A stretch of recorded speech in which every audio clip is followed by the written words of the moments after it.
Snow lay across the godswood in a hush so complete it seemed the heart tree itself drew breath and held it. Jon stood beneath the boughs, gloved fingers pressed to the scarred face of the weirwood. The red leaves did not stir. In the pool, his reflection was a blur of black and white and something else, a glimmer of silver that had no business in a Stark's shadow. "Ghost," he murmured. The white direwolf raised his head, pale as frost and silent as falling ash. He had led Jon here through the storm, darting and pausing like a wisp of spirit smoke until they reached the ancient roots at the far end of the grove where no one went. The stone of Winterfell was warmer here. Even in deep winter, the hot springs ran beneath and bled their heat up through the ground. Steam hissed from cracks like the breath of something sleeping.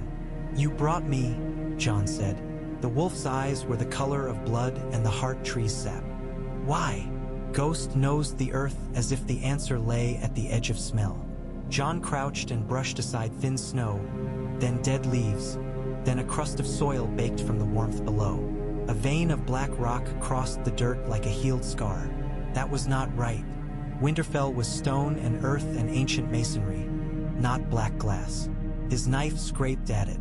The rock rang faintly and the sound traveled into the ground and came back to him, magnified until it rumbled in his bones. No, not rock. Something beneath. The dagger trembled in his hand. "Jon?" Arya's voice was a ghost itself out in the trees. "Are you hiding from me? Sansa says supper." She broke off when she saw Ghost and the peeled scar of earth. Arya liked to pretend she was all steel, but the gods would made her quiet. She came to him anyway, snow in her hair, eyes bright. "What is it?" "I don't know," Jon answered. "Help me." She knelt without another word. Together they cleared the ground until the black vein showed wider. A pane now, not a line, with edges like fused sand and trapped bubbles that caught the wan light. The heat of the springs pulsed through it. "It's warm," Arya said. Jon splayed his palm. The warmth gathered under his skin until his hand ached. He pressed harder. The glass cracked. The sound of it seemed to shiver the godswood. A fault line split under his palm and raced away with a crisp, fast whisper. Jon jerked back as a gust of steam blew into his face. Ghost snarled, not in warning but in response, and the hair along the direwolf's spine rose. Beneath the glass lay old stone and older wood. Roots as thick as a man's waist wound around a vault whose lid had been sealed with pitch and hammered iron long before any Stark had cut a wolf's head into his banner. Arya swallowed. "You found a tomb." Jon's breath fogged. No Stark would seal a tomb in glass. His voice felt too loud. "Stand back." He set his knife into the seam of iron and pried until the blade bent and his gloves steamed with sweat. The lid shifted. Another puff of heat sighed out. A smell like cinders and old leather and brine escaped, and his skin prickled. Ghost pushed forward, pressed his muzzle to Jon's leg, and gave a low chuff that Jon felt more than heard. He knew that sound. "Go on." They heaved together and the lid slid. Below, in a bed of sand and ash, lay three shapes like the curled fists of sleeping beasts. Not stone, not wood, something else. Their surfaces were a riot of color muted by ash. Deep forest greens veined with smoky gold, iron blue freckled with pale moons, and a black so glossy it drank the light, scaled like night. "Eggs," Arya whispered. "I thought dragons were only gone," Jon finished, but the word would not stick. He knew what dragon eggs looked like. Everyone did. There were songs and tapestries, and the stories old and whispered when the snow bruised the glass of windows with its knuckles. Even if he had not known, some other knowledge would have told him. This was something the blood understood. His pulse shifted in his wrists, a tremble that seemed to answer a tremor in the earth. Heat rose from the vault. The air grew thick in his lungs. Arya's breath hitched. He reached for the black egg. Arya's hand flashed to catch his wrist. "Don't," she said. The warning was wise. The warning was too late. His gloved fingers closed. Heat ran into his palm, across the old scars, and up his arm like a ribbon of molten metal. Pain lanced him, clean and immaculate, and behind it was a voice without words that recognized him. brother," that voice said in the place between bones. "This is the hand that will wake us." He would have dropped it if it had been heat alone, but it was weight and the gravity of something in him responding. Some chord struck in an instrument he had never known he was. He held on. The egg's surface moved. The scales shifted, tiny overlaps sliding like eyelids. Somewhere deep, a crack sounded again. Not glass this time, but shell. The heat surged. Steam roared. Arya coughed and scrambled back. Ghost planted himself at Jon's side, teeth bared, as if daring whatever came to try him first. A fracture chased across the egg, then another, bright lines of fire in the network of scales. Jon brought it closer to his chest without thinking. The heat did not burn him now. It knew him. It drank him in and answered him. When the shell parted, the smell that rose was salt and iron and damned old air. A snout forced through, then a wedge of a skull, then two eyes that were like ghosts and the heart trees both, red with pupils like slits of night. The dragonling was slick and angry, its wings glued to its back with birth fluids and heat. It hissed, a sound that gathered steam and cracked the silence of the gods would like a thrown plate. It saw Jon and stilled. He had the stupid thought that it recognized him. Then the dragon drew in breath until its ribs showed and exhaled a gout of orange and blue that brushed his cheek like summer wind. It did not burn him. It burned the air, and the frost at his boot rims shriveled to wetness. 7 hells? Arya breathed, not blasphemous but awed. She was grinning despite herself, a feral, delighted thing. She picked the green egg up with her bare hands before Jon could tell her not to. Her face changed when it touched her. A tiny flinch followed by a stubborn jut of the jaw. "I can." The iron blue egg sat and steamed, unclaimed for a heartbeat that seemed longer than it was. "Careful," Jon said, and it was a failure of words. He could not say careful with a thing that was miracle and dread and history torn from its wrap. From the green shell came another crack, then a soft swearing that was entirely Arya's, and then laughter. "It's ugly," she said fondly. Jon had no laughter left. The black hatchling writhed across his forearms, claws like tiny hooks pricking through his glove. Its eyes found his and held them. The warmth coursing through him gathered behind his ribs until his chest should have glowed. Ghost leaned in and sniffed the dragonling, and for a moment Wolf and WRM held each other's gaze like colleagues meeting apart from their masters. Ghost sneezed. The dragon chirped and blew a ring of steam. "Jon," Arya said. Something in her voice pulled him from the web of awe. She held the emerald beastie up, its wings flopping like damp leaves. "We can't leave them here." "No," Jon agreed. Leaving was the one thing impossible. "Help me take them to..." "To who?" Arya's eyes were alight. "To father? To the maester? To Sansa? You know what Sansa will say. She'll faint and then she'll say it's improper to have dragons at supper time." "To the crypts," Jon said, surprising himself, but he knew it was right. The dead Starks did not speak, but they watched. No one went there without a reason, and those who did went with torches and few words. The vault below the vault would keep the heat, and the mouths of the old kings would hold theirs. He thought of mother. He thought of father. He thought of another mother he did not know and a father who had ruled with fire once. The rumors that had come north with the cold, of a silver-haired queen with 3 dragons of her own, tangled in the thought until it was a knotted rope. He secured the black dragon against his chest with his cloak and lifted the blue egg into the crook of his other arm. Arya took the green hatchling and the empty shell as if both were sacred. Ghost led them again, unerringly, down the old steps into the breath-sour air of stone and remembered names. They set the eggs and hatchlings in the alcove beneath the statue of Brandon the Builder. Steam drifted upward from cracks in the floor around the sarcophagi and warmed the dragons' bellies. Jon fetched old furs and the stale rushes from a forgotten corridor and made a nest. The blue egg pulsed. When it cracked at last, the hatchling's eyes were a clear, pale gray, keened. The sound crawled through the crypt like a thin knife. Jon gathered it and spoke nonsense with his mouth while another mouth, he did not know he had spoke other words not made of breath. The dragon quieted. Arya stroked the green's neck with one finger and hissed back when it tested a tooth on her knuckle. When the third hatchling had crawled across his forearms to sleep in the little hollow above his wrist bones, Jon finally heard the footsteps on the stair. A torch flame bobbed, then resolved into Sansa, all copper light and fur collar and the bone pins that held her hair. She took in the scene with a series of faint, precise changes to her face. Sansa had become very good at never screaming. "You've done something remarkable and appalling," she said in a voice pitched to not carry to the roof.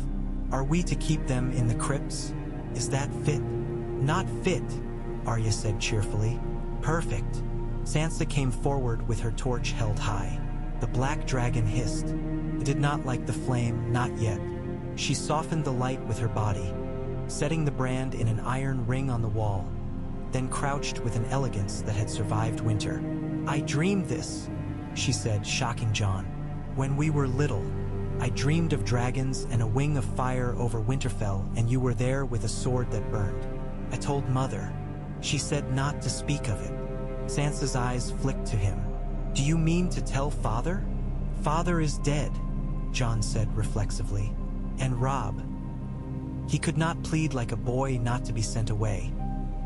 He was a man full grown, and yet the word father scraped him hollow. "We tell Lady Stark," he said carefully. "We tell Bran." "Bran?" Arya's brow lifted. "Bran sees." Jon would have laughed if laughter were not so scarce. "He sees more than we do." He had been away and in the dark when the raven with 3 eyes nested behind Bran's own and taught him to dream with roots. He had always found the truth by a different road. "Then we tell him first," Sansa said. "And after that, we decide who else can hold their tongue when it matters." It mattered. Jon cradled the black hatchling and rubbed a finger behind its jaw. He thought of the wall. He thought of the cold that had turned the teeth of winter into spears. He thought of dead things walking and the blue starving sky. There would be no holding of tongues for long. Lady Catelyn Stark did not show her heart in the way her daughters did. She came to the crypts alone and stood with them by the sleeping dragons in the smell of damp and stone and ghosts. She regarded Jon without heat, without the old cold either, only with the tired clarity of a woman with more to lose than she had left to keep. "You will be careful," she said finally softly, to the dragons more than to Jon. "You will keep our children safe. That is all I ask of you." When she left, Jon stood a long time in the hush listening for the footfall of fate. He had felt it before, but never like this, never with heat like an ember cupped in his palm. When he came up into the yard, the air was full of the iron smell of snow. Men were drilling, with blunted swords. Shaggy horses stamped in their lines. The north leaned toward the cold. He had to tell Bran. He found his brother in a tower room with its window latch propped, letting in a line of winter air thin enough to play with the candle flame. Bran sat with his hands in his lap and his eyes fixed somewhere beyond the smoke. The old man Mira Reed called the three-eyed raven spoke with Bran's small voice sometimes and in others sometimes. Today it was Bran. He smiled so that the sadness in his face did not vanish, but it moved to make room. "You found them," Bran said, and Jon realized there had never been a need to climb the Godswood Wall in the first place. They were meant to be found now. If we had broken the glass last year, they would have died. "How do you know?" "I dreamed them under the roots," Bran said.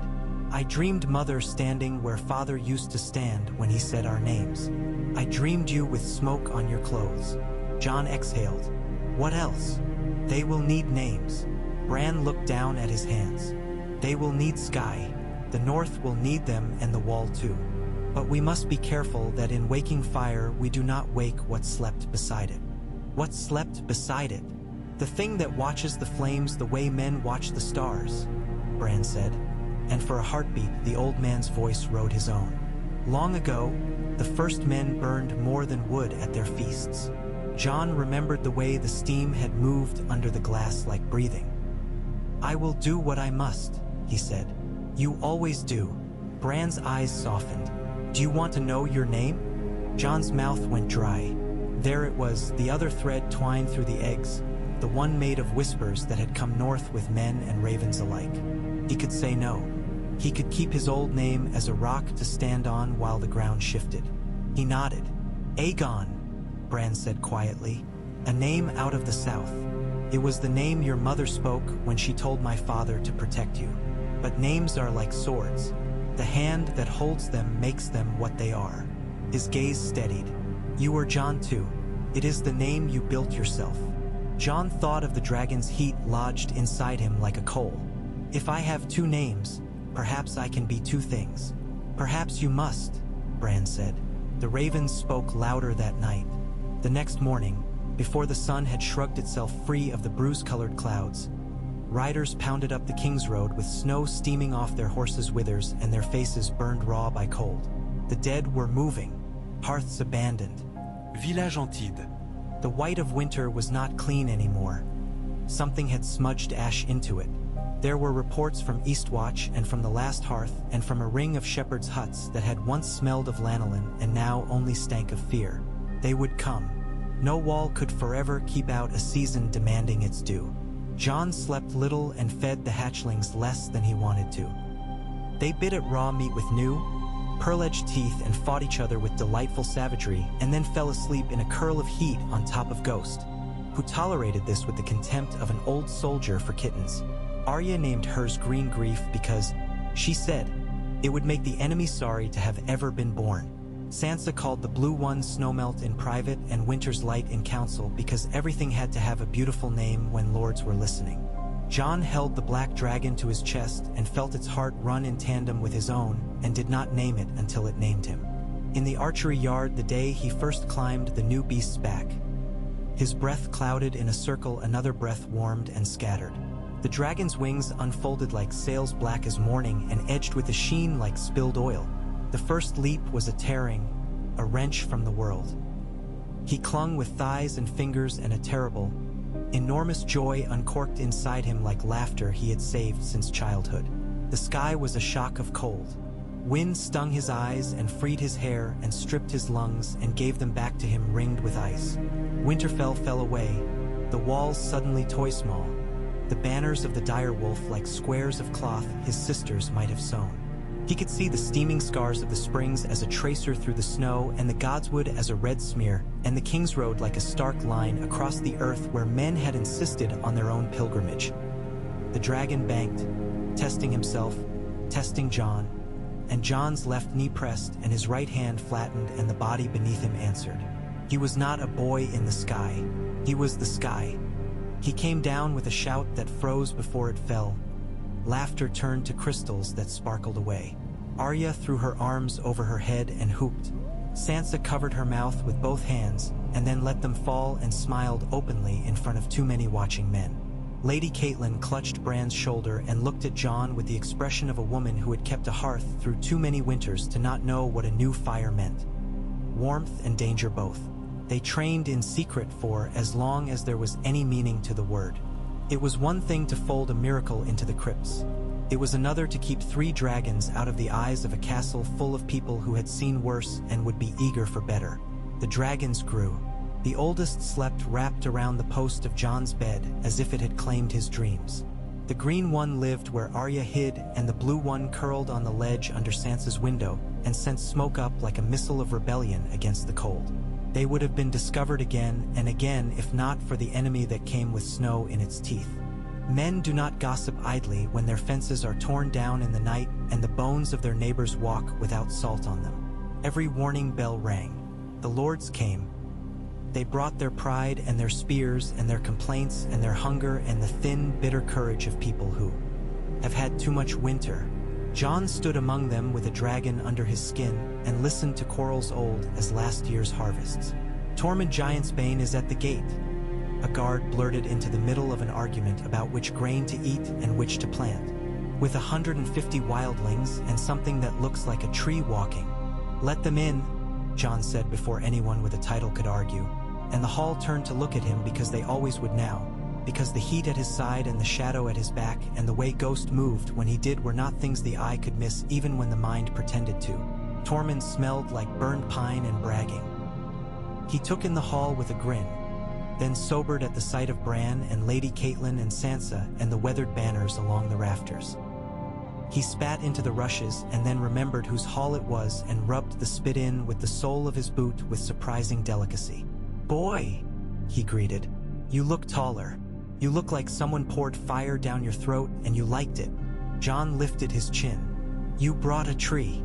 "I brought the woman who knows them," Tormund corrected, and stepped aside for a red-haired figure with a necklace like a captured comet. When the priestess lifted her head, Sansa sucked in a breath. She had seen the South's ideas of God. She was less prepared for the North's new ones. Melisandre's eyes found Jon like a moth's path to light. "Your blood is loud," she said, "and the heat around you like a forge." She smiled the soft, hard smile of someone who sees an answered prayer and remembers what they asked for. The Lord of Light does not always waste a flame. Jon did not like being read like a lit brand. He kept his voice steady. "The dead are walking. We have no time for your God." Melisandre's mouth bent without breaking. "He has time for you." She turned her head toward the roof as if hearing for herself the faint scrabble of claws on slate in the dark above. "You woke them in the right place. The springs keep what the winter would take." Jon did not ask how she knew. There were too many answers going around. "You want to help," he said. "I want to live to see the dawn," Melisandre said plainly. "That is all any of us wants." "Fair enough." In council that night, with lords of Carhold and White Harbor and the Dreadfort sending voices at each other like knives, Jon said, "I have something to show you." And when they bristled with the reflex of men who had been told too often what to do by those with more name than sense, he said, "The thing beyond the wall does not care whose name we use." He led them to the yard. The sky had gone a black so complete the snow looked blue upon it. He whistled, a sound he had not known he could make until something in him remembered making it before. The beat of wings shook powder from the ramparts. They came down as if the air had suddenly sprouted predators. The blue dragon landed on the mounded snow like a thrown falcon returning to a wrist. The green circled with a show-off's flare and then bled speed in a slide that made Arya laugh aloud. The black landed last, as silent as an arrow. Lords grow quiet differently than small folk, but they grow quiet. The shout of surprise that shot up flattened quickly into silence that held fear's shape inside it. Jon set a hand on the black's wedge-scaled neck, and its spine rose under his palm like a cat's when it is finally done with play. "House Stark will no longer fight with only teeth and iron," he said into the hush. "We will fight with flame. The dead cannot keep what we burn. They cannot lift a spear when their hands are ash."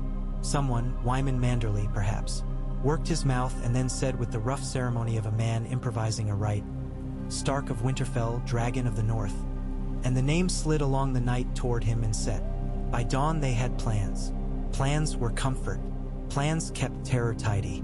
Jon listened and agreed and vetoed, and then went alone with Ghost to the Godswood and put his forehead to the heart tree's cold face and let the heat in him argue with the winter outside. He did not pray in words. He did not know which god took his thanks. He thought of Mother. He thought of Ned. He thought of Lyanna as a story and then as a woman because Bran had given him a name and with it he had given him a mother's face. "When do you tell them?" the darkness asked. It was not Melisandre this time. It was the soft, careful darkness of the Weirwood's deep. "When they need it," Jon said. "When a truth will save more than it costs." He told them when the ravens returned with their feathers rimed and their voices cracked with cold. He told them when the horns athwart the wall sounded a note that had not been blown in 100 years. He told them when he looked out from the top of the Barbican and saw a line of frost moving like a tide with no water under it. The words, when they came, were simple. He said them indoors to those who had kept him, who had scolded him, who had saved him from other winters. He said them over bread and soup too thin for the bodies that needed it. He said, "My mother was Lyanna Stark," and waited for the wince and heard instead the silence of a hall choosing not to be surprised. He said, "My father was Rhaegar Targaryen," and felt the heat withdraw from him for a heartbeat as if testing whether it would follow a name or a man. Sansa rose. The lords watched her. She stood tall because she had learned to, because she had rebuilt an inner spine of glass that no whip could reach. "He is my brother," she said. "Whatever else he is that. It will be strength to us in south wind and a shield to us in north. We will not let the wolf lose the dragon or the dragon lose the wolf. We will not let those who come use one to take the other. Lady Catelyn's face by her daughter's shoulder was that of a woman who had let go of so much there was no losing a last thing left. The green dragon's breath was deeper, like the exhale of a furnace turned upon a tilt. The blacks was what Jon had feared and hoped at once.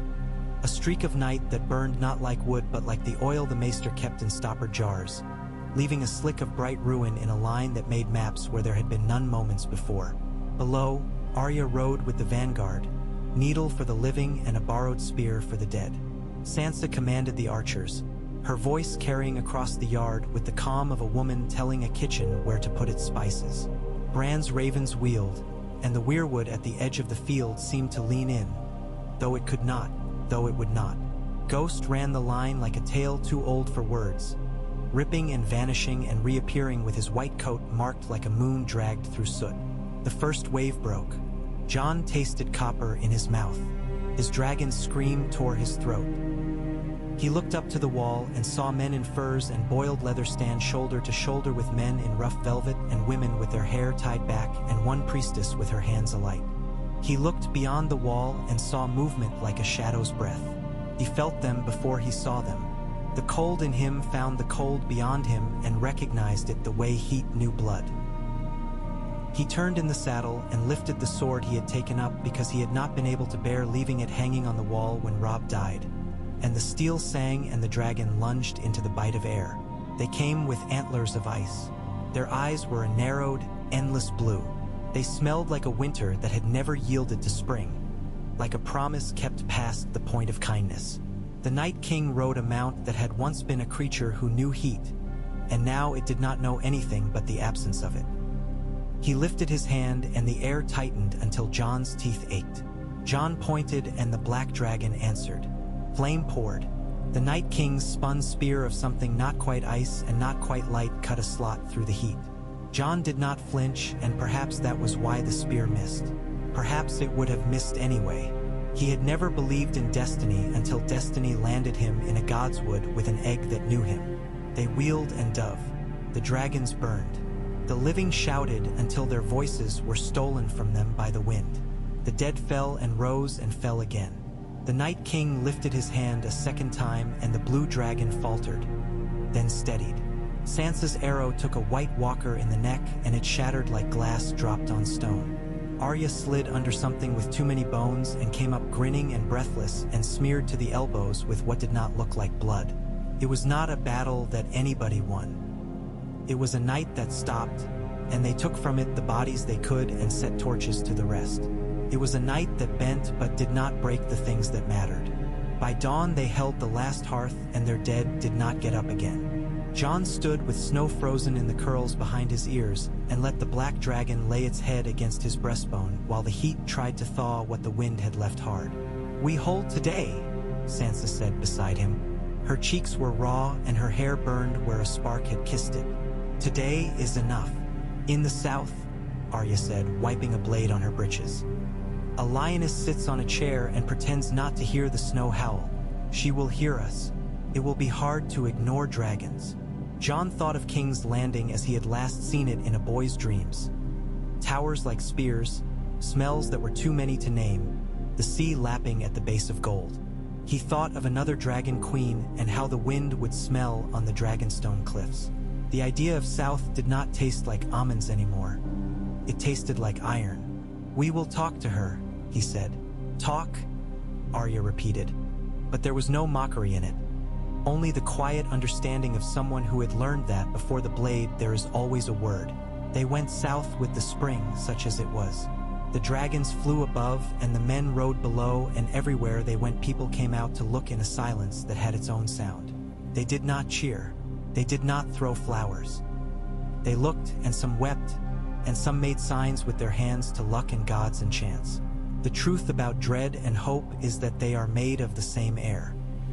He met her on the wind-scoured causeway leading up to the castle named for the thing of which both their blood was made. She stood with the sea behind her and the Smell of salt bright in the day, and her hair a light that could have been called gold if sunlight did not look cheap next to it. Her dragons on the cliff above threw shadows like sails. He dismounted in the old way that was new again, with heat pressing his spine and ghost at his knee. Daenerys Targaryen, he said. Jon Stark, she said with a very faint smile for the chosen name that was not wholly a lie. Or do you prefer another?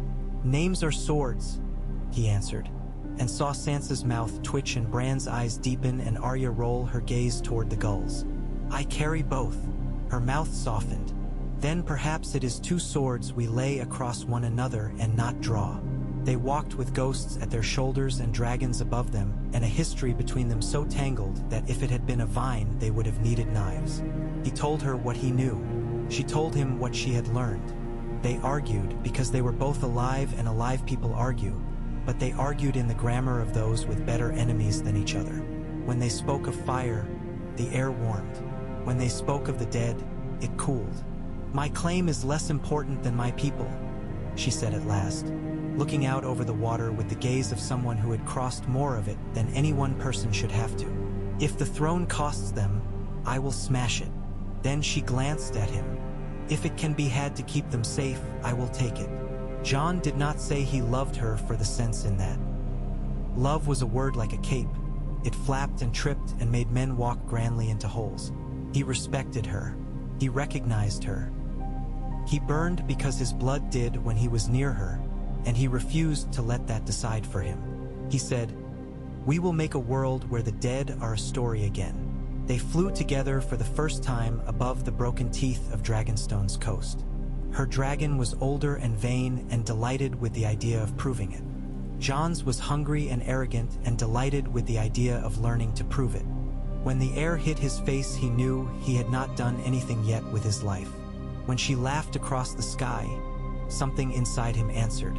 The raven that brought the news from the east had flown fast and hard.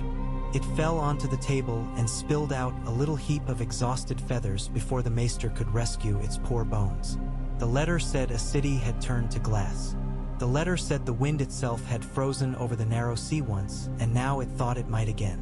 The letter said, without poetic comfort, that a storm had learned how to be a thing and was walking. You cannot burn a storm, a lordling said, practical and bleak. You cannot reason with one either, Sansa replied without looking up from her accounting of grain. We could start by not wasting breath saying cannot. Arya snorted. Bran looked over the maps with the soft absorption of someone reading a book written in a language that only he and trees knew. We will burn what moves inside it, Jon said, and said nothing of the fear that had been following him like a stray shadow. He had known when he picked up the egg that heat wakes heat, and a thing that watches flames also wakes. He had hoped to not say it. Daenerys was very still and then moved like a sword. We must break the back of it, she said. She did not say I have burned cities before and regretted it, because she did not share feelings as weapons. We will not set fire to the fields we need to live. We strike where the strike makes meaning. They struck at the trident, because that was where men had been killing each other for centuries, and it seemed decent to give it a better use. Displaced families huddled under sopping tents looked up with expressions torn between terror and wonder as dragons ripped through a disk of cloud that looked like iron turned living. The storm's skin crackled, its bones flashed, figures moved within it like minnows in ink. For the first time, Jon's fire rolled back from something it touched. It met the edge of the storm and flattened and slid, and the heat that had always found purchase in the world suddenly could not. The black dragon screamed its outrage. Jon tasted ash that was not from his own flame. Higher, Daenerys shouted across the wind, and they climbed until the cold wrapped around his head like a cloth, and the steam from his own breath blurred the world and made it strange. We drop, she called, and tucked with her dragon to fall like a stone within a sleeve of wind. They hit the storm's back, and for a heartbeat the world was made of broken glass. Jeunesse Iran. His teeth chimed. He could see the dead moving in the storm as if under ice, blue and endless and hungry, and the storm seemed to bring voices to him. Please and mine and no and always, until he could have been a boy again, and any story could still be convinced to end well if only he asked hard enough. He forced his eyes open. He dragged breath in through grit. He looked down into the storm and saw the thing at its center. It had a shape because he needed it to. It had a face because men like to stab a face. Carried cold with it like a crown. Its hand was lifted, always that hand, and the gesture was not of reaching up but of pulling down, drawing winter like a curtain on a stage where there had been too much play. He pressed his knees. The dragon knew. He did not say a prayer. He cut. The black dragon's flame lanced into the heart of the storm, and the storm flinched, and the thing at its center turned its head as if annoyed. Daenerys's dragon opened its mouth as if to argue. The sound it made was old. The flame it threw was a promise kept by a family he had never wanted to be part of and now was. The storm reeled. The trident boiled where it touched it. Men on the banks shouted and covered their heads, and all over the field the living forgot they were supposed to be afraid for a moment and roared like animals who had survived something bigger than they should have. The storm did not die, but it learned that day that there were things it could not swallow whole. It retreated. The dead with it hunched in confusion like men out in the rain without a cloak. The living dragged their wounded to warmth and their dead to fire and cried without embarrassment and laughed without manners. Sansa counted and counted again. Arya slept like a boy, sprawled with both hands over her face. Bran sat with his eyes open and saw farther than any of them. Jon and Daenerys stood at the edge of the map and looked at the empty place where the storm had been like a taking out of stitches. Their dragons lay with their heads across their boots like hounds that had worn themselves to the bone for love. The wind that moved across the water smelled of salt and thaw. The first crocus in Winterfell opened that day while no one watched. That throne, Daenerys said quietly, is not worth a city. She moved her hand and lifted it again as if measuring the weight of something no eye could see. But a seat is useful. The thing that must be king is safety. Sansa would say that a seat is a tool, Jon said. She has found uses for chair legs I would not have imagined. Daenerys's laugh was quick and lovely and tired. I think I like your sisters, she said. Your brother is a god in a boy's skin. Then she sobered. And you are a door. Jon looked at her. Bran's words travel then. Winds move where they please. She reached and her hand hesitated and then did not. It touched his sleeve and rested there as if on a promise the cloth would not break. If you need to go through, I'll hold it open. If you need to close it, I'll stand against it with you. He could have kissed her then. He did not because sometimes not doing a thing is the only way to make sure you get to do it later when it will mean exactly what it should. He said, "You are a forge." And she smiled as if it was the best thing anyone had ever called her. The end did not come with one battle or one speech. It came with many small ones, and many bowls of soup, and many maps smudged and mended, and many winter mornings when a woman in a wool dress tied her hair back and went to the walls because it was her turn.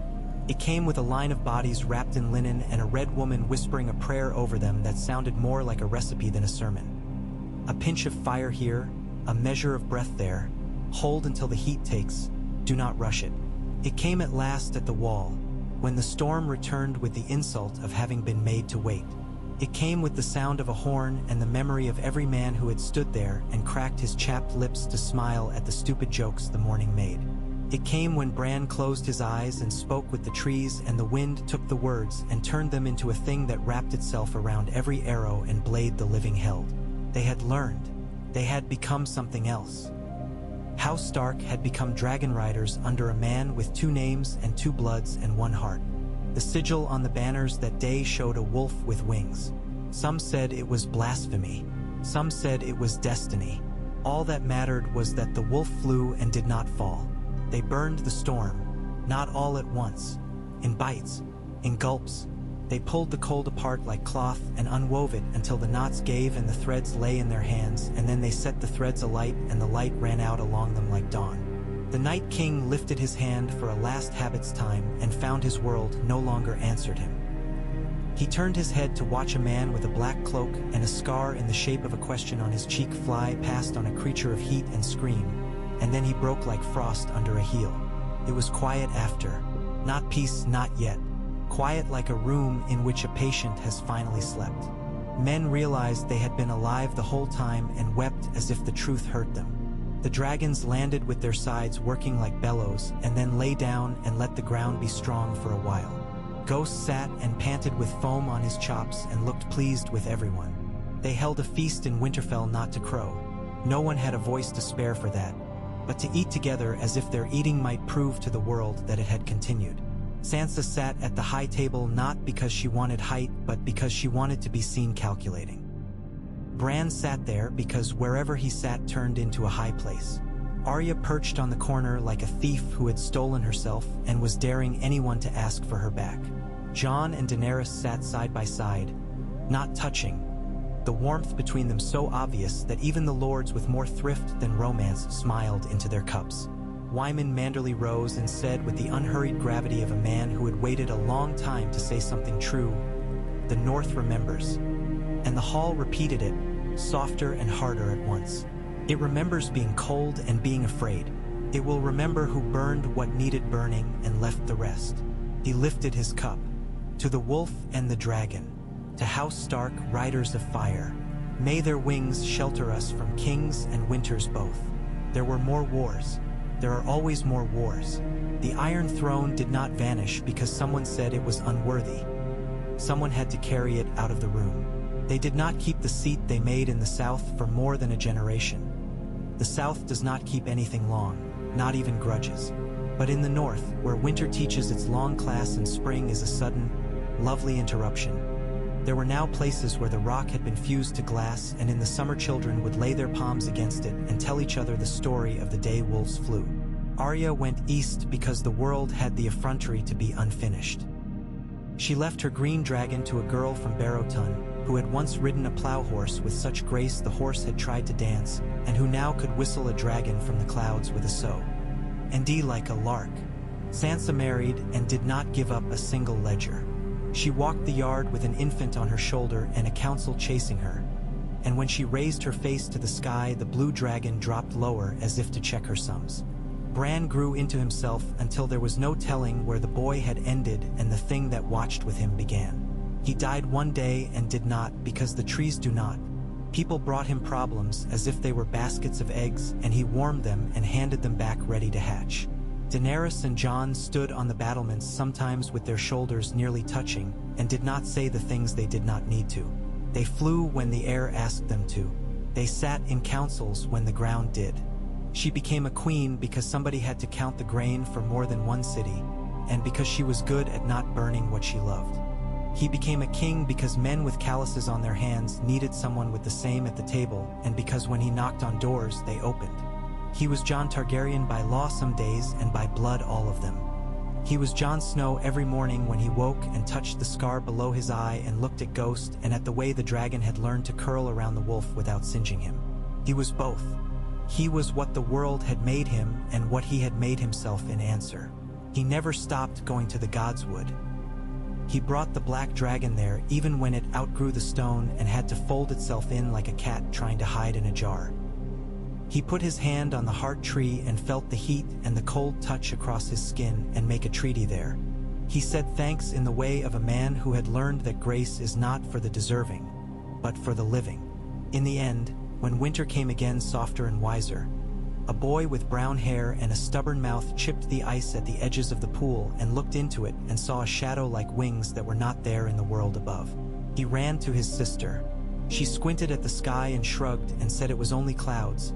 But later, when no one watched, she went to the glass in the crypts and laid her palm to it and felt it warm beneath her skin. Somewhere above, something answered. She smiled and did not run to tell anybody. Some fires people carry in secret for a while until it is time to say the words that will make the room warm for everyone. House Stark's banner flew with a wolf with wings, worked in white thread and black on gray. Some mocked it, some adored it. Most took it as what it was. A promise and a memory. In years when it rained too much and the barley lay flat, someone would look up and hear a rush of air and know that if men kept a place for one another at their tables, the sky would keep a place for wolves. And when snow came, the sound beyond the wind like a breath drawn to make a word would rise, and lords and small folk alike would lift their faces and say without ceremony, "We have fire, and mean it." The dragons grew old. The first of the three lay down under the godswood's low branches and put its head on Jon's boot and went still in the way of great animals, as if the world had remembered how to be perfectly quiet just once and wanted to practice it. Jon's hair went white at the temples like frost that had decided to stay. He sat with the old dragon long enough for his knees to complain, and when he rose he felt no less heat in himself than he had as a boy. He went up to the battlements and Daenerys was there, her hands on the stone, the wind trying to unmake her hair again and failing. "We were children," she said with a small laugh when he came beside her. "When we thought fire was the answer to everything. And we were old," Jon said, looking out across the roofs and the hills and the ribbon of smoke where someone's dinner forgave the air for being cold. "When we learned it was a good answer to some things." They stood there without speaking. The black dragon's offspring circled lazily, turning the air to a suggestion of summer. Far below, a child in two big boots ran across a yard, chasing a wolf pup that had stolen a glove and was very proud of its theft. They ate less meat and more barley, and when the barrels dried down to their chalk marks, Sansa walked through cellars and lifted her skirts out of the mire and made notes in a neat hand that said what would be eaten tomorrow would feed the next day too. There are winters that break a realm and winters that teach it. This had been both. The lesson would last longer. Jon slept little, and less when the wind went west, bringing the taste of salt to the topmost towers. The dragons were restless when he tied rows on certain moons. Perhaps they remembered some far-off cliff where their blood had once learned to listen for foam on stone. He took the black into the dawn and let it pull a ribbon of warmth through the cold blue. People stopped in the yards and the lanes to look up, hats in hand as if the sky were a threshold and someone important had stepped into it. Children pointed, dogs barked. Soot drifted like slow confetti from the smoke holes and floated higher than it had any right to before the air swallowed it.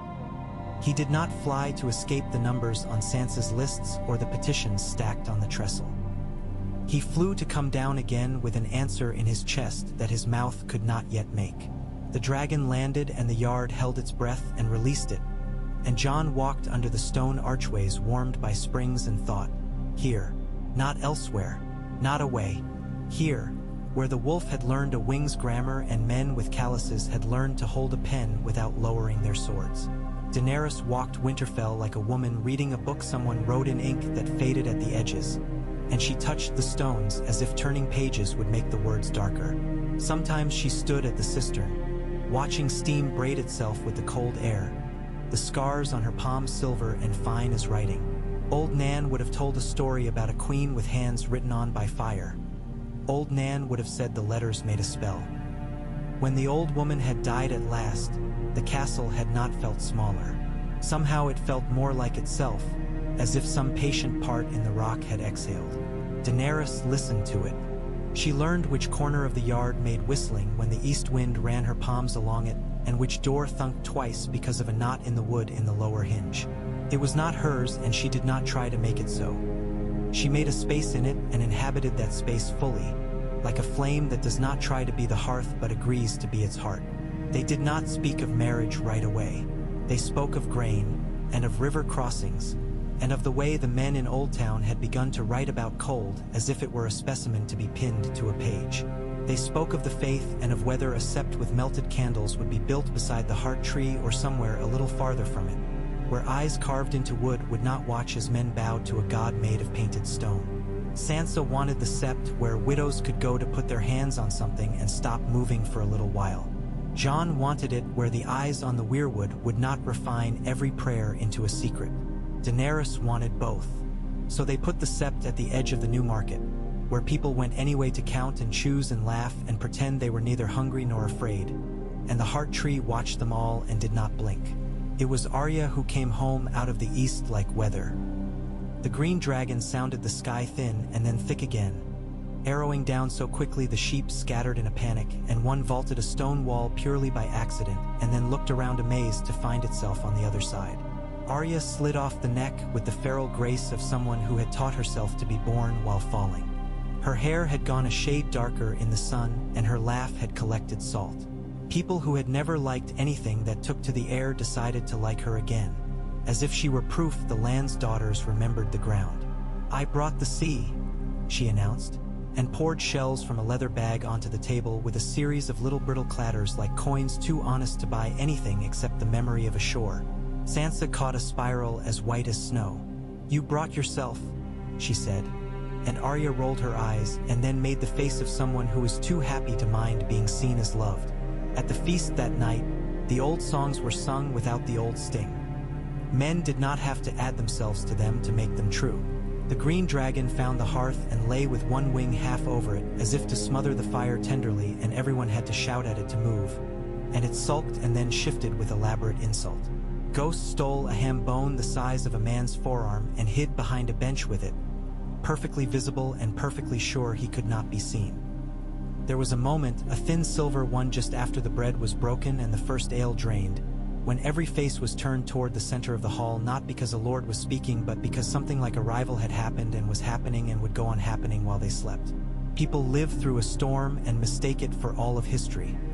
It is not. History continues, creaks and laughs and goes to market. Sometime past midnight, when the knots of men had loosened and the young had begun to stamp time on the flags with their boots, a messenger with a chin of frost pushed through and knelt on stone and said, "A fleet sits off White Harbor. The flag at the fore is a kraken. Silence like a thrown cloth." "Greyjoy," Sansa said, not as a question. The messenger lifted his face. "And with them." He wet his lips. There was brine on them. A banner with a stag, the crowned kind. Storm's End sails beside them. Daenerys's mouth moved slightly. She knew stags as she knew lions. Not as animals, but as histories. "They come together?" she asked low. "They come, my lady," the messenger said, exhausted into courtesy's wrong shape. "Together enough to cast the same shadow on the water." The room found its corners as if someone had stamped the air and it had broken along its grain. Lords found their chairs. Sansa's hand went to the ledger in her head and flipped a page. Arya propped her boots on a stool and smiled sidelong at Jon with the pleased wickedness of a girl hearing that bullies had shown up in the wrong yard. Bran's gaze shifted, but not to look. It went elsewhere entirely, then returned with wet in it, as if he had stuck his face into. "Rain not made of water. Send ravens," Jon said, and the hall relaxed because the words were proper ones for a man whose decisions got other men killed, and that was oddly comforting. "Offer safe harbor under oath. If they'll swear to it, bring their envoys to the table with us. I will meet no one on the steps of a hall who wants me to talk while drawing steel." "They'll test us," Sansa said. She did not say if they were wise, they would. She said it with the neutrality of weather, a fact not interested in being otherwise.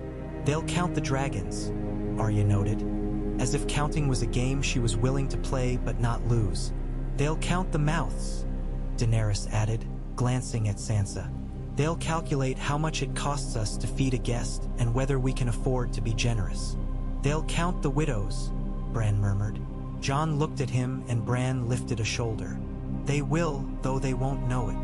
They came 3 days later under a sky with the bland face of a man trying not to put his opinion in his expression. The harbor looked like a jaw broken and set badly. The ice had done its work too well. Manderley had men spread along the docks with their hands visible and their wishes not. The Greyjoy flagship nosed in proud as a shark. Beside it, the Storm's End galley took the swell as if it were a lesson to teach the water, and it had students watching. The first to step off was a woman with hair like a net cast to catch light and wrists stacked in gold. She had a smile that sat on her face, not curled in pleasure but coiled like a rope. Asha Greyjoy, who had seen more than one horizon and walked away from all of them with neither apology nor astonishment. Behind her, a man descended with the kind of care that does not admit fear until it's home and drinking about it already. Gendry of the Forge and the River and the Crown nobody had had the time to set on him. He carried himself as if it were a weight hidden under his collar, a thing pressed into him by hands that had loved him and then let go. Jon stood to meet them where Salt and Stone negotiated, with Sansa at his shoulder like a column and Daenerys at his other like a blade in a sheath made of light. Arya slouched nearby like an insult sharpened to a point in case it needed to be thrown. Bran sat in a chair pushed to the mouth of the wind, his eyes calm and very old. Greyjoy's smile moved just enough to show teeth. "I have come to ask a favor," she said without greeting, "and to sell one if you have coin worth that commodity in this climate." Gendry looked at Jon and then at the dragons sunning themselves beyond the seawall like cats stunned by cold learning to love it. He did not smile. "I came to stop a war," he said. The words like iron struck too long and made brittle with work. "I've no wish to break what you've mended." "What threatens to break it?" Daenerys asked. She did not step forward. She did not step back. She stood where the wind found her hair and tried to make a game of it and failed. Greyjoy laughed softly and without malice. "Men," she said. "Hunger. Women with better ideas than most, which always irritates men and hunger both. And a thing crawling up the stepstones like rot on a hull." She shrugged with both shoulders. "Pirates and would-be princes with more salt than sense. The narrow sea's no longer narrow. It's nothing but teeth." Gendry shifted his weight. "The riverlands starve. The stormlands eat storms and say thank you. King's Landing." He trailed off, and the word he did not say fitted itself into the air like a coin into a slot. "There is grain," he said at last, as if the thought embarrassed him for having so little poetry. "There is forge work to do and ships to build and roofs to mend and men who drink instead. There is anger. I came to ask for boats and bread and to give an oath that I'd repay, not only in coin." He looked at Jon. "If I speak for the Stormlands while the storms are at table, I'll speak so that when they leave, what I said is still true." Sansa's gaze took his measure the way a smith's eye measures a bar that thinks itself done refining. "What will you give for the bread today?" she asked mildly. "Men promise tomorrow like a gambler promises luck." He did not flinch. "Men would labor. Ships under oath that their nails won't turn pirate when they smell easy silver. And a harbor." He drew a breath. "Storm's End will anchor whoever you send to the stepstones. I'll put my name on it and eat the shame if it fails." Greyjoy tossed her head, satisfied. "He also offers the respect of a man who knows what a favor costs. I offer this. The Ironborn are hungry too, and hunger makes men brave. Give them a fight down where the sea throws knives and they'll take their teeth elsewhere. I can steer them, not like a ship. One doesn't steer Ironborn, one tempts them. You have need of tempters." Daenerys was watching Asha with a small, private heat that was not unkindness. It was the interest of a woman who has learned to count the flints around her and keep the best dry. "And what do you ask for your temptation?" she said. Greyjoy's gaze flicked to the dragons and back. "No crusade against our way of life. We'll take our tithe from the sea, not from your coops. We bring back what's stolen like trophies and sell it." She lifted both hands. "I prefer a world where I don't have to sharpen a dagger on my breakfast. You made one dragon queen. Let me help keep it. In exchange, let me be who I am and bring my people to be a little better than they were." Sansa made a note on the air and tucked it away. Jon could nearly see it. Arya smirked. Bran's lashes lowered as if a wind had moved through them. "If we send ships," Jon said, "we send captains who understand the sea and the honor of the agreement. If we send bread, we send with it men to teach men to make more bread. We will not feed a single winter. We will help a dozen springs plant themselves well." His hand rose and fell as Wang. "And if we fight the teeth in the stepstones, we fight with you, not for you." Gendry nodded once, in relief so plain it was almost painful. "That's the only way it lasts," he said. And in that face Jon saw a boy on a road with a hammer over his shoulder and a very simple understanding of weight and balance and fairness. They inked it on vellum in a room heated by a brazier that squealed now and then like a piglet in a dream. Daenerys held the quill as if it were a delicate blade. Jon steadied the page with his palm. Sansa watched the shape of the letters to make sure the words said the thing the mouths had said. Arya made a game of stealing the seal wax and replacing it so that it looked untouched. Greyjoy chewed on a strip of dried cod, as if in solidarity with a world in which scarcity had turned even teeth into tools. Gendry signed with a hand that looked as if every promise in it had already done a hard day's work. They sent men. They sent ships. They sent bread packed with sprigs of dried thyme for luck and wrapped in oiled cloth. They sent teachers who had learned patience the winter there had been no barley at all. They sent a boy Jon had chosen for the way he listened more than he talked, and a woman Daenerys had chosen for the way she talked men out of knives without insulting the knives. They sent a maester who had once written a pamphlet about St. Raymond and his miraculous kettles and had been laughed out of Old Town for it. They sent a blacksmith who could enchant a nail into a reminder of home without any magic at all, just by setting it in a way that made the boards sing a little when the rain tapped them. Jon did not go at once. He could not. The north was a quilt sewn in haste and mended with eager fingers and rough thread. It needed eyes and hands, and his were the ones it had grown used to. He rode between holdfasts with Ghost running ahead as if to announce arrival the old way, a wolf's howl as introduction. People stood at their doors with warmth on their faces and bits of sorrow they did not try to hide. Jon learned the smell of a barn that had almost enough hay in it, and the sound of a child pretending not to cough through the night so as not to terrify his mother. He learned the names of men's axes and the pet names of their daughters and which dogs were bullies. Sometimes he slept in a lord's guest bed that had seen better furs. Sometimes he slept on a pallet by a hearth and woke before dawn with an infant's foot on his ribs and a heat there that had nothing to do with dragons. He came back to find Daenerys at the table with a map covered in little stones. She had arranged them in shapes that were not armies. They were rivers with mortgages. They were road spirits craving offerings of sand and labor. They were markets and where to put them so that a woman could sell her cheese and bring back salt and a story without losing a day and a half to mud. "We build," she said without lifting her eyes, "and we show them that building is a kind of war they can win." He stood looking down, feeling something in his chest unclench that had been preparing all his life to run toward a sound that meant death. He said, "Yes." And she looked up then and smiled, and he wanted to kiss her the way a thirsty man wants water he knows belongs to everyone. He wanted to kiss without selfishness, if such a thing could be, and found that when he did, the room only grew larger and the light in it more generous. They married without banners. There was no throne to stand them before like an altar. There was a heart tree and a stone hall and a market with new benches and a weaver's shed where children could be left while their mothers haggled. And there were men with their hats in their hands again because the sky was doing something important. It was staying. Bran said the words from a chair with the air upon his face. Melisandre murmured other ones so quietly they could have been a recipe for bread. Sansa put a ribbon in Daenerys' hair and tied it in a way to say, "This is a knot that will hold under weather." Arya stole Jon's glove, stuffed it in her pocket, and gave him a wolf tooth as if the swap had made them even.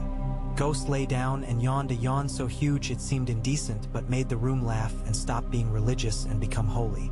The bed they went to was not gilded. It was wide enough to not make elbows into political arguments. They made love in the way of people who have been practicing patience for too long and are very good at it. Later, when the open window brought an air that smelt of wet stone and distant sheep, Jon lay with his hand on Daenerys' belly and thought not of heirs but of hearths, one and many, and how fire sits in them, pleased to be asked to stay and delighted at last to be told when to take itself to embers. In the south, men sharpened quills and declared opinions. Letters came like geese. Some were fat with praise and some lean with advice and some so thin with threat that the ink looked cold. Tyrion Lannister wrote one penned with the ease of a man breaking a loaf in a room where there is always bread. He congratulated them with a carelessness Jon did not trust and Daenerys found weary and tender both. He suggested a delegation to discuss the way vassalage could be turned into a subscription. Predictable, dependable, and without the drama it had always used to disguise its hunger. "Invite him," Daenerys said, almost against herself. "His cleverness is a tide. We will set stones." And she pointed to the map. "Here, here." He came with a grin that spilled from the corners of his mouth as if to demonstrate he had nothing in his sleeves. He toasted the heart tree with wine that tasted of sun and apology. He flirted with Sansa the way a dancer lifts a woman and sets her down gently so she remembers the lift, not the fall. He told Arya 3 jokes that made her laugh and one she did not, and he apologized for that one with a bow deep enough to please a lady and sly enough to satisfy a wolf. He had news. The citadel had a new flock of archmasters convinced that knowledge's heat could substitute some of the world's harsher fires. A group of women in Gulltown had been quietly teaching men to read and were proving capable of stealing them back from drink with stories. Dorne had decided to build roads not to march on their neighbors but to visit them more graciously. There was something revolutionary in a caravan that did not intend to deliver war. And in Braavos, a banker had died and the one who took his desk had turned his chair slightly to face a different window. That mattered. Tyrion insisted it did. He went to the Godswood and laid 3 coppers on a root with an absent hand while talking about tariffs. He retired to his chamber at night alone and came down in the morning with stories written on his face that he tucked away as if a bird had chosen to nest in his hair and he did not want to frighten it. He drank less than rumor required. He insulted no one on purpose and only one person by accident, which he repaired in less than a minute with grace that made the slight look like a gift. Sansa watched him go with a look a seamstress gives a bolt of velvet. Acknowledgement of quality and the understanding that some cloth is impractical north of the neck. The Stepstones campaign wrote its own verses in salt and iron. The Ironborn turned their hunger outward and came back with cuts they wore with pride like proof of an old faith redirected.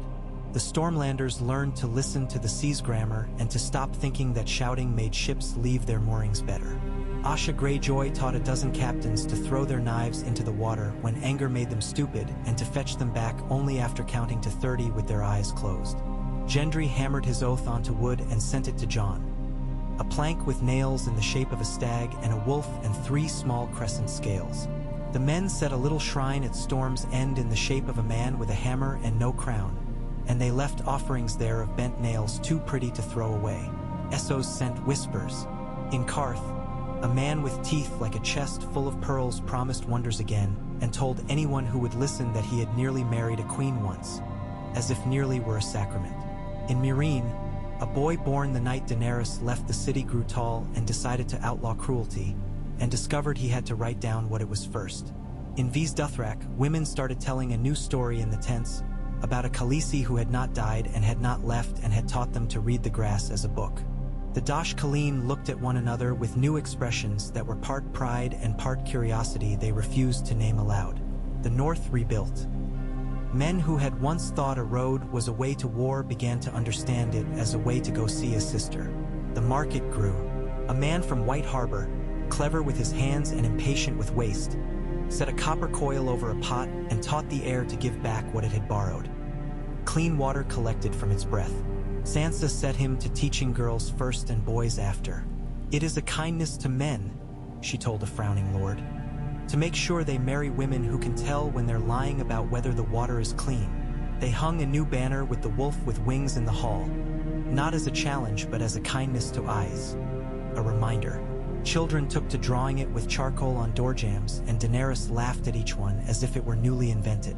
She spent long afternoons in the rookery with ravens that had learned the new world's routes and preferred them. She sent letters with sweet scraps tucked inside for boys who had done something difficult and praise for a woman in a village who had decided to be brave out loud. Jon went out to meet bands of free folk who had found they liked the South's kindness and not just its stoops, and he made places where they could settle without becoming apologetic.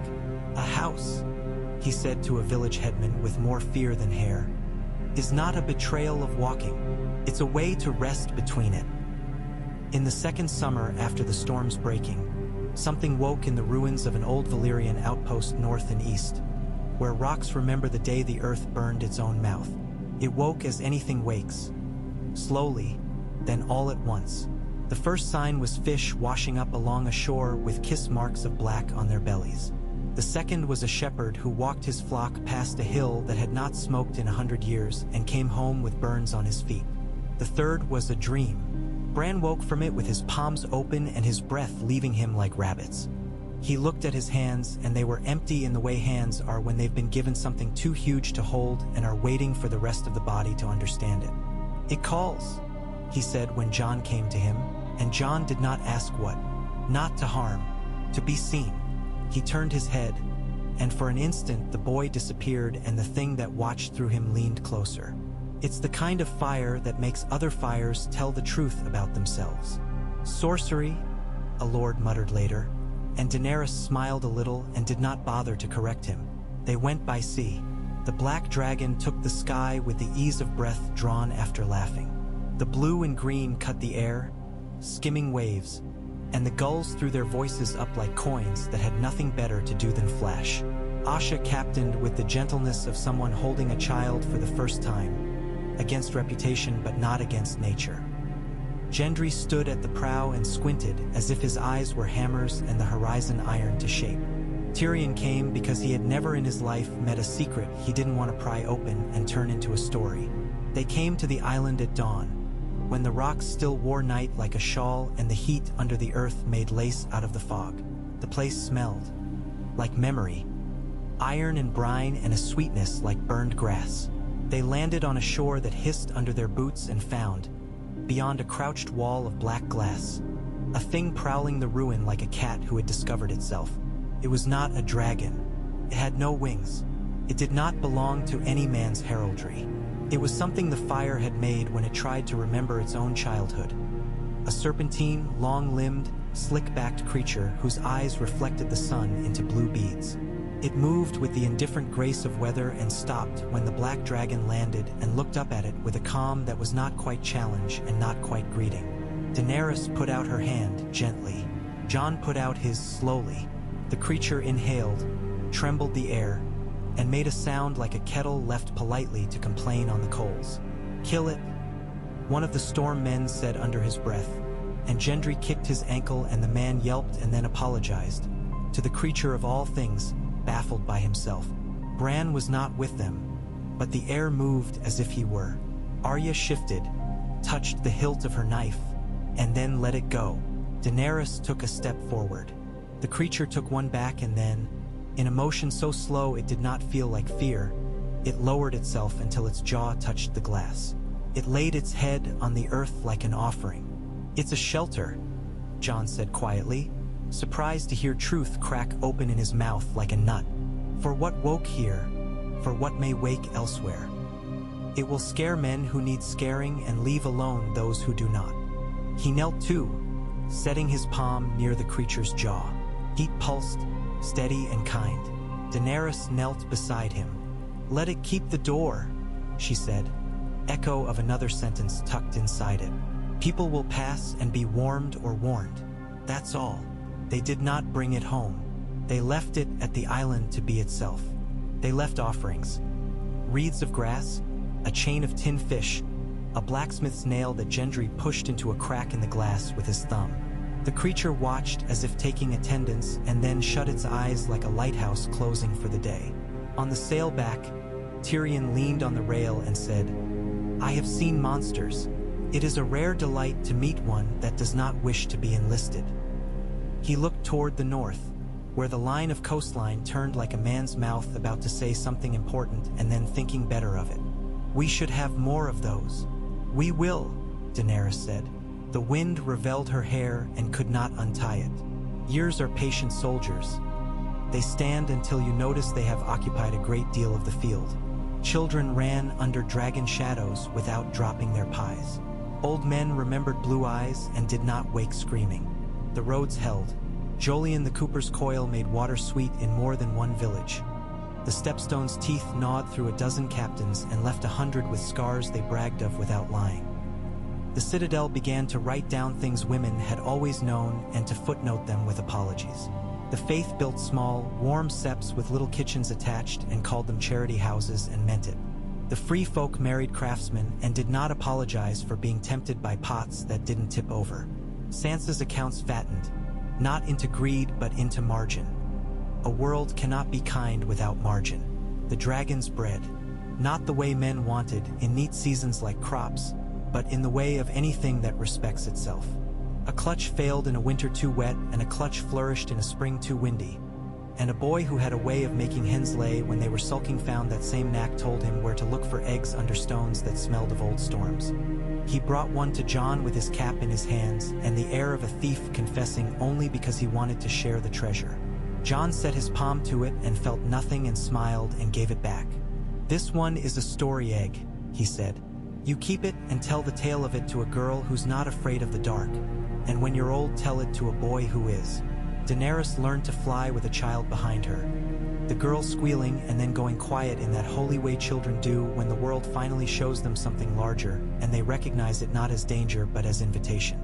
Jon watched from the wall with a boy asleep in the crook of his arm and thought, I was asked to be a door. To let through the right and keep out the ruin. To be opened lightly and closed firmly. The boy's breath warmed his wrist. The dragon's shadow wrapped them like a quilt. There were betrayals.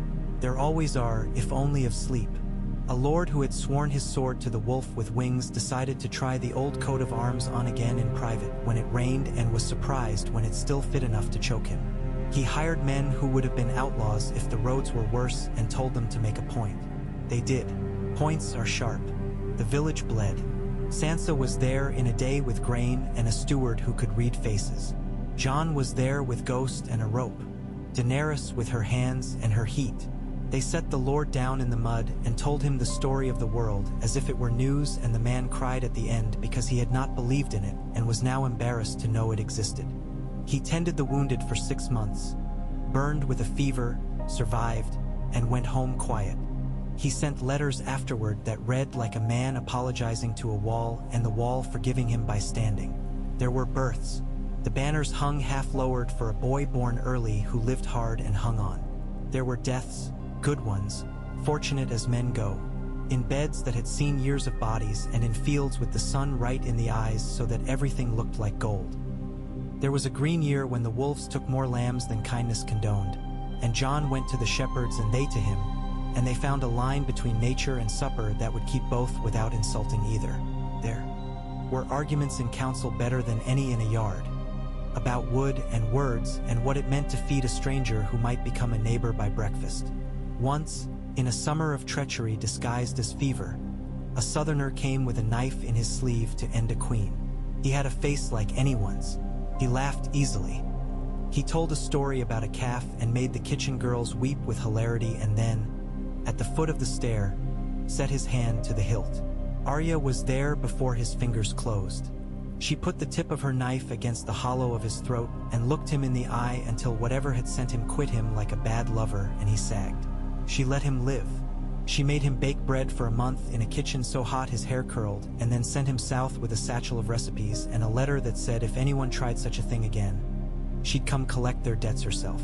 He lived a long time, prospered absurdly, married twice, and named his dog Needle just to irritate the gods if they were listening. Jon grew older without the melodrama he had once assigned to age. His shoulder cracked on rainy mornings. His hair took frost at the temples and did not let it melt. He found that he woke earlier and liked the world before it had put on its day. He stood in the yard with the sky barely thinking about growing light and loved the sound of a stable yawning. He carried a boy on his shoulders once across a stream in spate and afterward could not lift his arm for an hour. He thought, this is the price, and found it fair. Daenerys became a queen the way a river becomes a road, because others found their way by her and because, when asked, she held steady and did not pretend she hadn't been asked. She laughed more often as the years went, not less. She burned less often and burned clean when she must. There are fires that frighten men because they have not learned to like warmth. Hers taught them. She grew lines around her mouth that only Daenerys could have. Jon loved them with the affection a carpenter has for a house not perfect but sound. Bran died and did not. He sat one day with his hands open and his eyes on the leaves, and he inhaled as if he smelled bread, and his breath left him with a patience that was so great it looked like love. They buried the boy he had been under the heart tree, and the tree's face looked suddenly a little more like him. Sometimes Sansa went there and put her hand on the bark and said aloud a problem as if to a ledger and found she had solved it while speaking it. Sometimes Arya stood with her back to it and threw knives, and the knives always hit.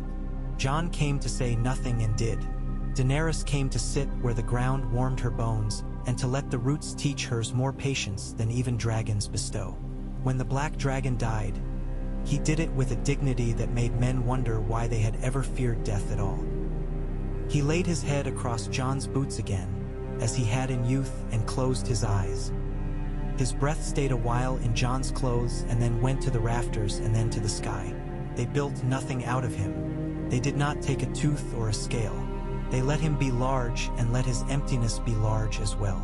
Ghost lay beside him and would not rise for a day, then rose and ate and lived and, in time, died likewise, in a corner where the fire loved him. At the wake, if wake it can be called, when the thing mourned is not a man, they told stories. Men who had never been brave told of flying, and the hall was suddenly full of people who had done impossible things. A woman who'd sworn she would never remarry after the storm took her first husband, crossed her ankles, and told of laying her palm to the dragon's side once and feeling it thud, and how it had set her own heart right after years of sulking. A boy who had run away to sea and been brought back by his mother took from his pocket a scale he'd found not stolen and set it on the table, and everyone put their hands on it in turn, without needing to know why. After, Jon and Daenerys went to bed and lay in the near dark and said nothing for a long time, and then Daenerys laughed once, softly, like someone surprised by an old friend knocking on the wall between rooms, and said, "I feel more alive." And Jon said, "Of course." And neither was ashamed. There were other dragons. There were wolves. There were kings in the south who wore their mercy like a fashion, and some who tried it on in private first, surprised to find it fit.